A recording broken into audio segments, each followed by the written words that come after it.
Consumer products giant Procter & Gamble is out better than expected quarterly earnings, but the company is warning again about pesky inflationary pressures. I spoke with P&G's new CEO, John Moeller, about the quarter and the company's outlook. You know, it's interesting. If you look at our business prior to the pandemic, we were growing about 6%, very strong growth on the top line. Our portfolio and strategy worked for us during the pandemic. We maintained essentially that same level of growth. And as you saw in the quarter that we just completed, another 6% growth quarter. So our products are increasingly relevant to consumers across the world. They provide protection from a healthcare standpoint, hygiene for the home, and really help my family in a time of need. And we're seeing that reflected in demand across categories. What behaviors amongst consumers are you seeing really sticky? Since the last time we spoke, despite Omicron, people have become more mobile, but what have you seen really stick? Still spending more time at home. I think all of us are, and therefore, more clothes to be cleaned, more dishes to be washed, more meals at home with family, need those paper towels.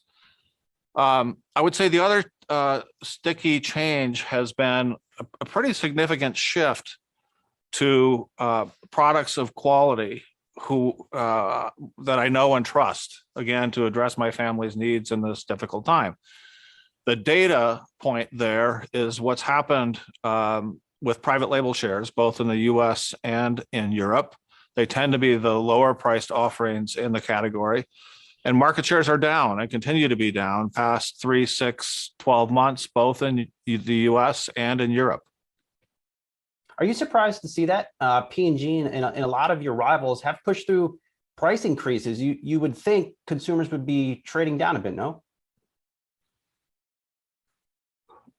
If I just reflect on our business, we've never been in a better position in terms of the superiority of our offerings, the efficacy of those products to do the job they're designed to do at a time of high need. So you put all that together and price elasticities decline. We're seeing it's still very, very early, and this is a bumpy road, so there will be bumps on this road. But to date, our price elasticities are 20 to 30% lower than we were expecting. And as I indicated, typically at this point in the cycle, there's a shift down to private label, which we're not yet seeing. So we're going to stay on the front foot with innovation, continuing to improve products, packages, communication, our retail execution. And through that, actually, despite some price increases, improving value for consumers. Within the earnings, John, you did raise your outlook for commodity inflation to, I believe, about $2.3 billion from $2.1 billion or so. But given the success you're having pushing through price increases, do you plan to push through more? We've announced price increases in the majority, I think 9 out of 10 categories. Some of those price increases have not yet come to the shelf. They haven't yet come to market. So we're going to work through that before we take the next step. Do you see any signs we are nearing peak inflation, just from your standpoint in your business? There are some commodities that are starting to modestly roll over, which is encouraging. There is capacity being added to some of the input supply chains, which is encouraging. On the other hand, in markets like labor and transportation, I don't expect any near-term decreases. There are, I can tell you really, for the past few weeks, John, my Twitter feed has been dominated with photos on Twitter of empty shelves in grocery stores. Take us through what you're seeing in your manufacturing plants. Are you able to get enough product to the market right now? Our supply organization is doing a tremendous job to keep products on shelf. If you look at the US, I believe we're at 94% of demand. So there's still work to do. And obviously that differs by category, but we're doing everything we can to bring products to shelf and keep supply in stock to serve consumers. Are there certain categories where you can't keep them in stock? It varies over time. When we have, obviously this will be obvious, but when there are significant surges in demand in any category versus the norm, we struggle. Now, we're working on a number of focus areas to strengthen the execution of our strategy. One of those is supply and anticipating a wider variance in demand. So we'll get there, but we do have work to do. Have you seen any worker absenteeism in the plants because of the pandemic? We have a very dedicated group of colleagues that are dedicated to the business, they're dedicated to each other, they're dedicated to making a difference in the lives of consumers around the world. Of course, in the middle of large COVID outbreaks in different parts of the world, there are quarantine needs.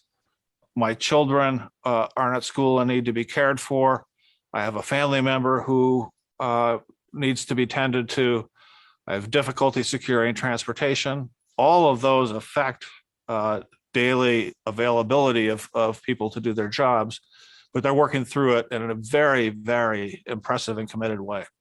You know, one of the benefits, you've touched every part of your organization, COO, CFO, and now CEO. What are you seeing in terms of global growth? The consensus appears to be things will slow down this year, but from your seat, how do you see it? Strong, at least as relates to our categories. I don't have insight into the entire economy or other categories, but we've seen no slowdown in demand. We did see a little slowdown in the fourth quarter in China, where our top line growth was flat versus a year ago, but still 12% on a 2-year stacked basis and still over 6% globally, with our second largest market essentially flat versus a year ago.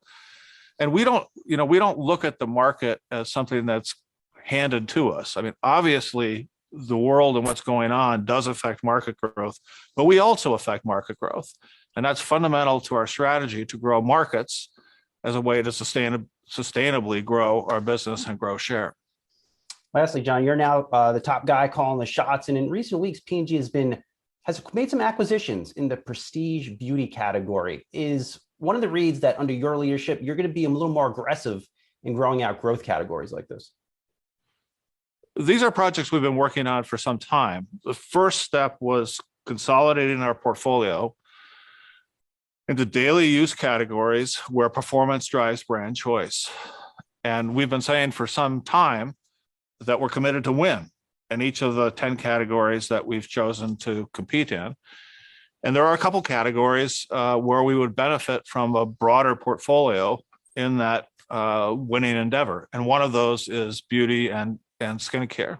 These are projects we've been working on for some time, so I wouldn't take it in any way as a signal of change related to leadership. It's just a fundamental part of our strategy. And that was P&G's new CEO, John Moeller, on his better than expected quarterly results.